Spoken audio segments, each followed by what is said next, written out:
Olá, bom dia. Bom dia, bom dia.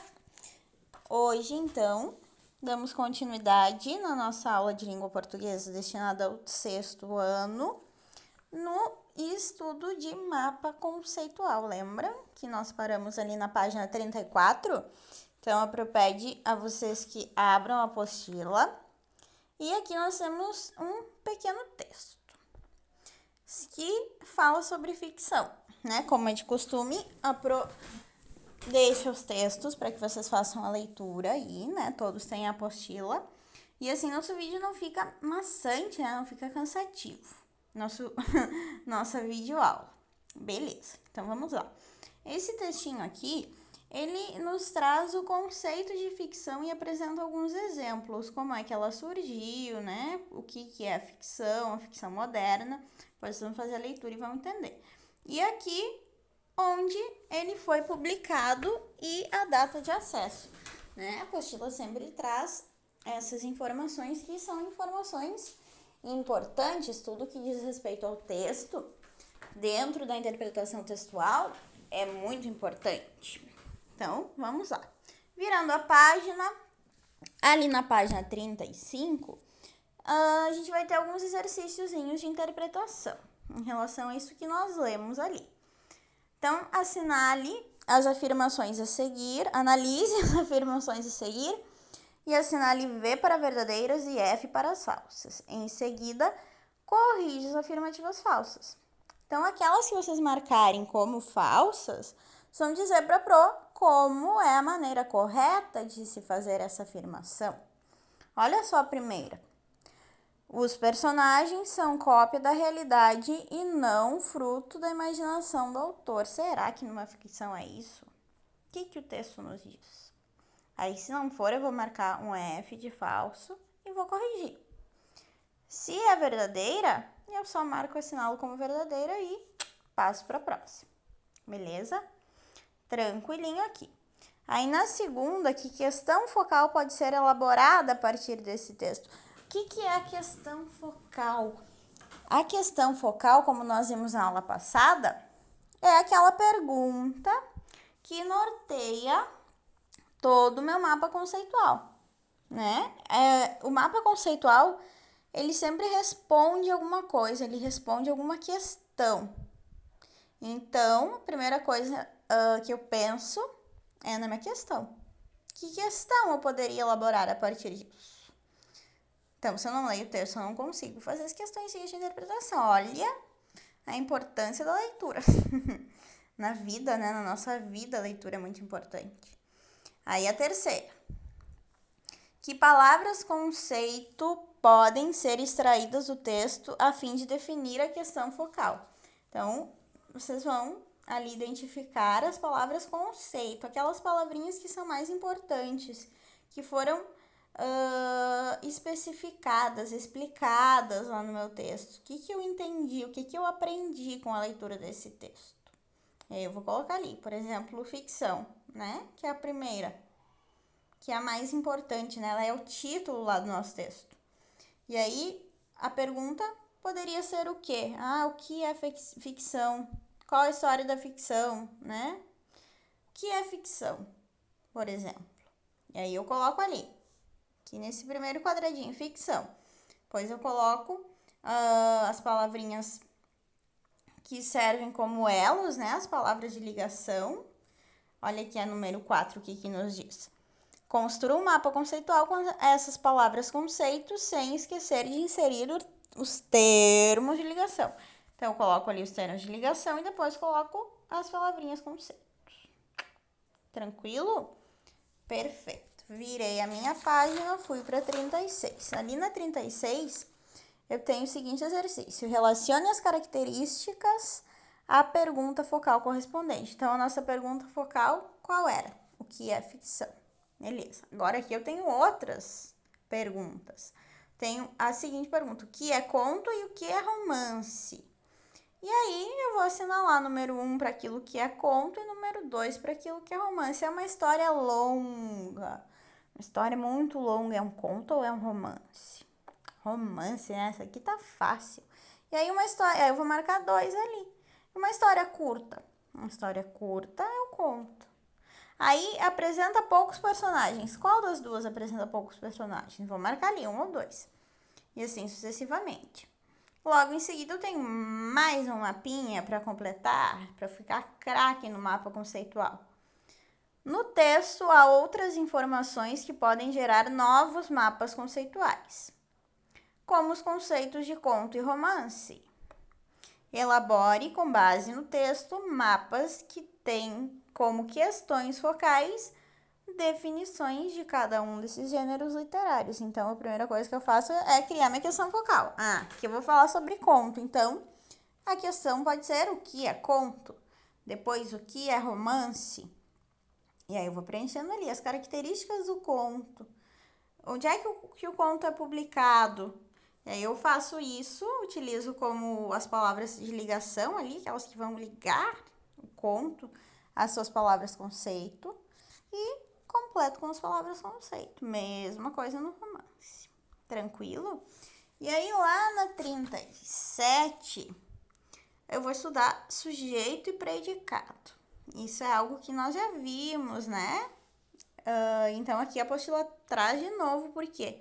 Porque é um conteúdo base para análise sintática. Eu uso esse conteúdo para o resto da minha vida. Sujeito e predicado. O que é sujeito e predicado? Na linguagem verbal, as palavras são escolhidas e ordenadas de modo a formar uma unidade coerente e produtora de sentido. Tá, então tudo aquilo que nós construímos, as frases, né, as orações, elas têm de ter sentido. Quero dizer alguma coisa, né? Dessa maneira, o interlocutor é capaz de compreender a mensagem transmitida. Claro, né? Quando a gente fala, a gente quer que alguém entenda aquilo que eu tô falando, né? Um colega, um amigo, a mãe, o pai. Então, as orações podem ser divididas em 2 partes principais. A que identifica sobre quem ou o que a oração está falando, que é o meu sujeito. E a que acrescenta informação sobre quem e o que se fala, que é o meu predicado. Dá pausa aí no vídeo, anota do lado. Sujeito na primeira, né? Aquilo sobre quem ou o que se fala e o predicado que se fala a respeito do sujeito. Aqui uma complementaçãozinha. Em uma comunicação, falamos ou escrevemos sobre algo ou alguém. É assim que construímos as orações, as quais se organizam em períodos e formam textos. Ok, então eu sempre utilizo essa estrutura. O sujeito e o predicado. Sujeito, aquilo de quem se fala, predicado, o que se fala. Então, olha só, tudo aquilo que não for sujeito vai ser predicado. Então, eu achei meu sujeito, eu separo ele, eu isolo ali e classifico sujeito. E o resto é predicado. Tudo que sobrou é meu predicado. Ficção é uma forma de literatura. Ok.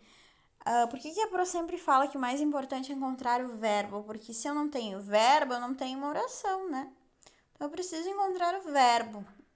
Achei o verbo, eu acho meu sujeito. Aqui o verbo é, né? Que vem do verbo ser. Então, o verbo é. O que é, né? Ficção. Então, ficção é meu sujeito. Olha como faz sentido. Algo ou alguém sobre o que ou quem se fala. É uma forma de literatura. Então, é uma forma de literatura, é o meu predicado que está falando ali sobre ficção. O que é a ficção? Perceberam? Como faz sentido? Aí, o que se fala sobre algo ou alguém é uma forma de literatura, né? O que é uma forma de literatura? Ficção. Encontrei a minha resposta. Viram só? O sujeito é a parte da oração que indica sobre o que ou quem se fala. Já o predicado é a parte que contém o verbo e que informa algo sobre o sujeito. Então, o predicado, né, sempre inclui o verbo. O verbo vai sempre ficar lá no predicado. Vocês podem colorir, fazer uma flechinha, marcar, né, sublinhe, que essa informação é bem importante. Dividimos as orações em 2 partes. O sujeito e o predicado, como eu estava falando. Essa divisão ocorre porque as orações têm uma estrutura organizada, não sendo apenas uma sequência de palavras sem ordem. Lembram que nós tivemos um exercício lá atrás que jogava ali um monte de palavrinhas desordenadas e aí elas não fazem sentido? Para eu entender, para eu me comunicar, eu preciso seguir uma estrutura, né, dentro da gramática. E nós, como falantes da língua portuguesa, já fazemos isso. A gente não fica pensando, agora eu vou utilizar um pronome relativo. Depois um verbo de ligação. Eu faço isso e é automático. Então agora a gente está observando a língua, estudando essa estrutura. Mas nós já fazemos isso. Porque fomos alfabetizados assim, então a gente sabe como se comunicar, como é que uma frase faz sentido ou não faz, né?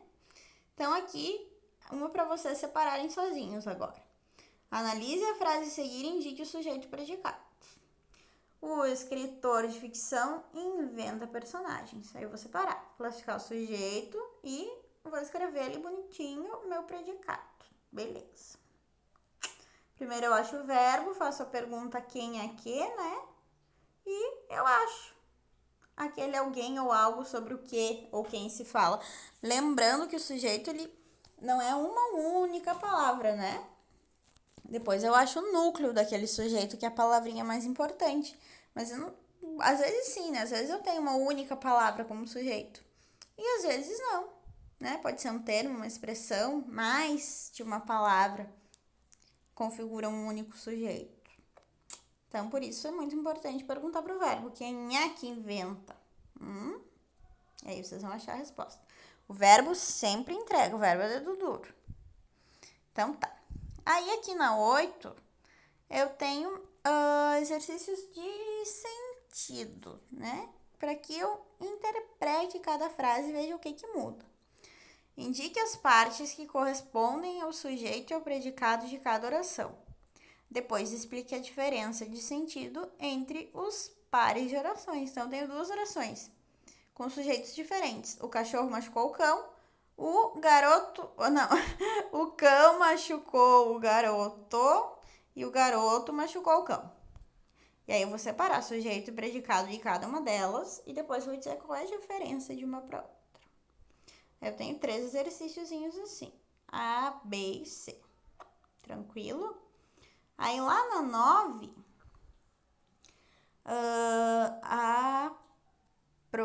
tem um exercício bem parecido com esse e também é bem fácil. O que vai mudar aqui? Leia a afirmação a seguir e responda as questões propostas.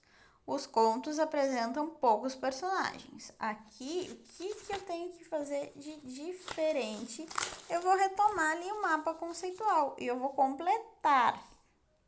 Só que agora utilizando os tipos de sujeito. O sujeito, né?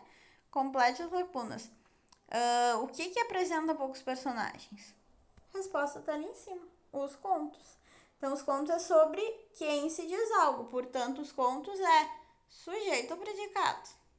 Muito fácil esse, né? Aí depois, apresentam poucos personagens. É sobre... É o que é dito ou é sobre quem é dito? Se sobre quem é dito é o meu sujeito, eu já achei o meu sujeito, aqui eu tenho o que é dito sobre esse alguém. Logo, eu tenho o meu predicado. Tranquilo? E aí, aqui embaixo, eu vou começar a observar o núcleo. Como numa célula. Eu tenho núcleo. E aí, lá no núcleo, eu tenho DNA, que é aquela coisa muito importante, que carrega a nossa história genética. Portanto, aqui vai acontecer da mesma maneira. É aquela palavra que diz algo muito significativo. É aquela palavrinha que é mais importante dentro do sujeito. Então, qual é o núcleo do sujeito e qual é o núcleo do predicado?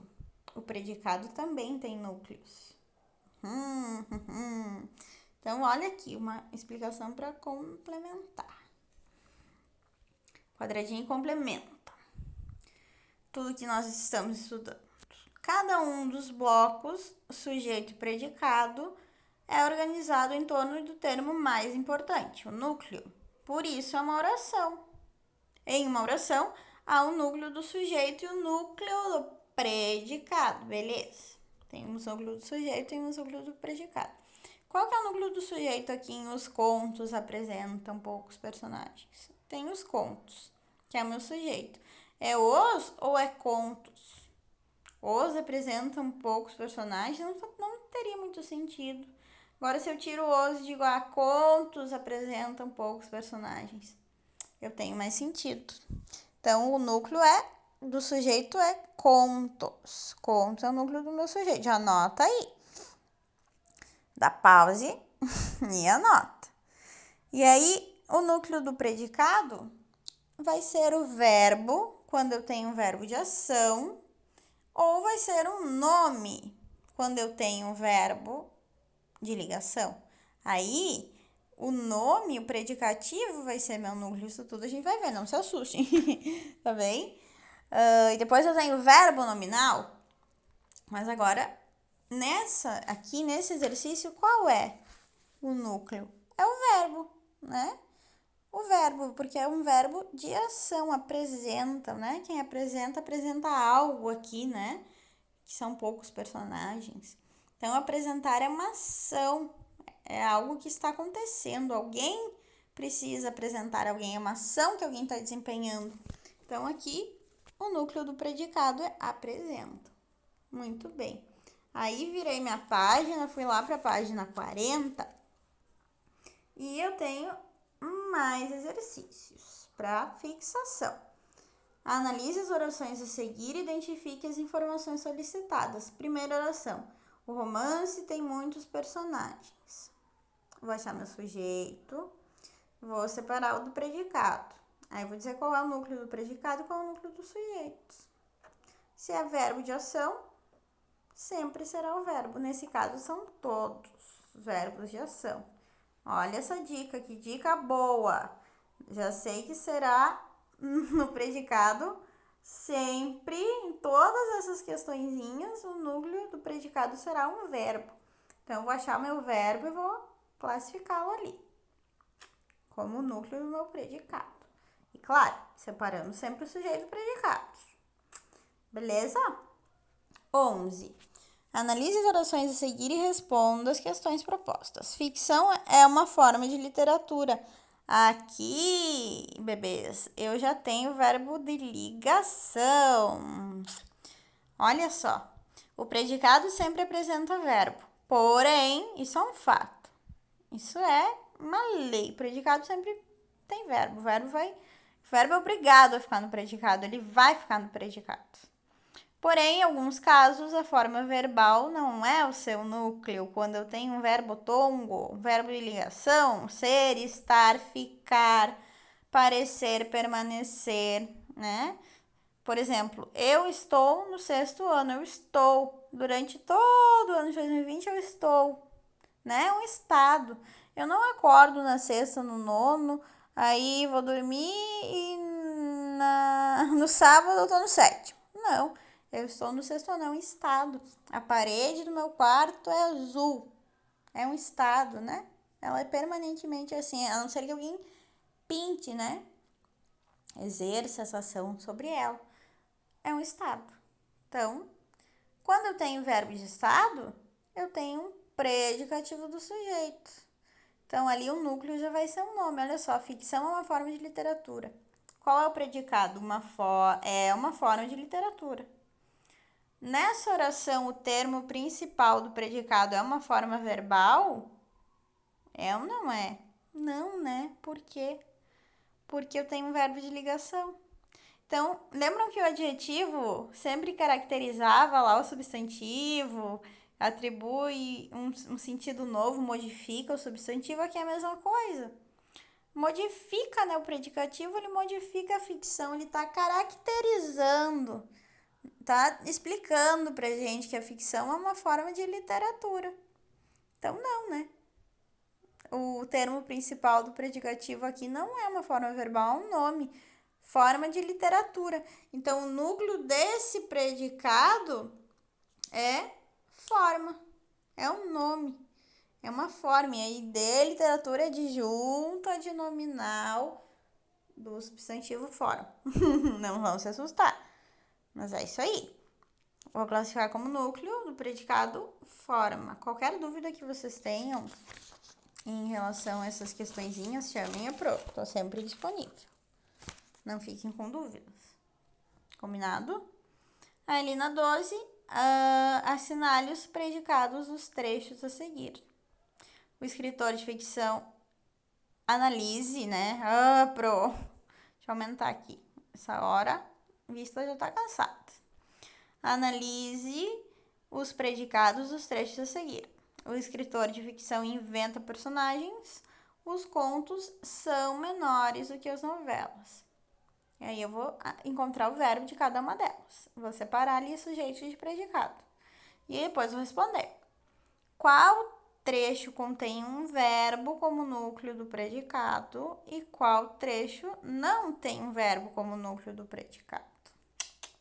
E vocês podem anotar ali só trecho 1 ou trecho 2, né, na resposta. E aí aqui aquilo que a Pro estava falando para vocês, aquela explicaçãozinha. Quando o verbo apresenta a essência do predicado, assumindo seu núcleo, é denominado verbo nocional, verbo significativo, verbo de ação. Expressa uma ação, né? Nocional. Noção de algo. Esses verbos indicam ações, desejos, atividades mentais, fenômenos naturais e acontecimentos. Ok. E aí, quando o verbo não é o núcleo do predicado, é denominado verbo relacional ou de ligação. Relacional que faz relação do sujeito com o seu predicativo, está ali para ligar os dois, para relacionar um ao outro. Esses verbos não indicam uma ação, mas um estado. Tem a função de ligar características ao sujeito, relacionando ao predicado. Os principais verbos de ligação da língua portuguesa são ser, estar, parecer, continuar, ficar, permanecer, virar, tornar-se e andar. Olha só, em negrito ali pra gente entender, pra gente decorar, na verdade, lembrar sempre desses, que são os verbos de ligação. E um exercíciozinho. Nas frases a seguir, indique se os predicados apresentam verbo de ligação, VL, ou verbo nocional, VN. Vão encontrar o verbo de todas as orações e aí vão marcar ali. Esse é de ligação. Esse é de ação. Então, é um verbo nocional. Eu vou marcar VN. E assim vocês vão fazendo. E ali na 14, escreva 2 orações em que o verbo do predicado seja de ligação e 2 em que o verbo seja nocional. Tá? Aqui vocês vão criar 2 frases com verbo de ligação e 2 frases com verbo nocional, verbo de ação. Tranquilo? Virei a página. E aqui, olha só, tem a imagem e tem um textinho, ficção científica. Vocês vão fazer leitura. Vocês conhecem esse filme? Possivelmente não, ele foi lançado quando eu tinha o quê? Uns 14 anos, talvez até um pouco menos, acho que eu tinha menos. Tinha a idade de vocês. O cena do filme é a Inteligência Artificial, que é um filme muito legal, deve ter no YouTube para assistir, caso alguém queira. Vale a pena. Fala sobre como seria uma realidade, né? Já que estamos falando de ficção científica, como seria uma realidade onde os robôs tivessem sentimentos, como é que nós nos comportaríamos em relação a eles, nós como humanos, que os inventamos, que atribuímos sentimentos a eles. Como é que responsabilidade a gente teria, né? Então, essa é a função da arte, né, do cinema, da literatura, questionar o nosso jeito de viver. Como a gente trata seres que têm sentimentos, que têm emoções, sentem dor, né? Mas que não são humanos. Como é que a gente se relaciona com os animais, por exemplo, né? Qual é a relação que a gente tem com eles? A gente trata os animais com o respeito que eles merecem ou não? Pensem a respeito. Então, seguindo. 41, fui para a página 42. Aqui uma informação muito bacana sobre a CAP, sobre uma biblioteca que traz textos com acesso gratuito e em língua portuguesa. Vocês vão ler ali, vocês vão entender o que é a CAPES e questõezinhas de interpretação. E logo lá na página 43 vocês vão elaborar um mapa conceitual, mais um. Então, o objetivo desse capítulo é que eu consiga, que eu tenha autonomia para criar mapinhas conceituais, porque eles ajudam, né, na nossa vida de estudante. Eu crio esses mapinhas, eu consigo estudar de maneira mais ágil, mais rápida. Anoto aquilo que é principal e que vai ligar ali o botãozinho na minha cabeça e vai me fazer lembrar do texto que eu li, da matéria que eu estudei em matemática, por exemplo. Então, ali depois eu faço um textinho. Ali na 18 é uma questão bem importante. A 17 a 18, né? Que pergunta focal pode ser elaborada com base nesse texto que nós lemos. E depois assinale as alternativas que exerceriam papel de conceitos em um mapa conceitual, baseado no texto ficção científica da Britânica School, que é esse textinho aqui. Então, a importância da minha leitura para conseguir responder essas questões. Maravilha, amores? Então, até aqui nós vamos, até a página 43, exercício 20. E na próxima aula, tipos de sujeito, sujeito simples e sujeito composto. Preparem-se e façam esses exercícios. Se puderem, assistam o filme é bem legal. Um beijo e nos vemos na próxima semana. Tchau, tchau!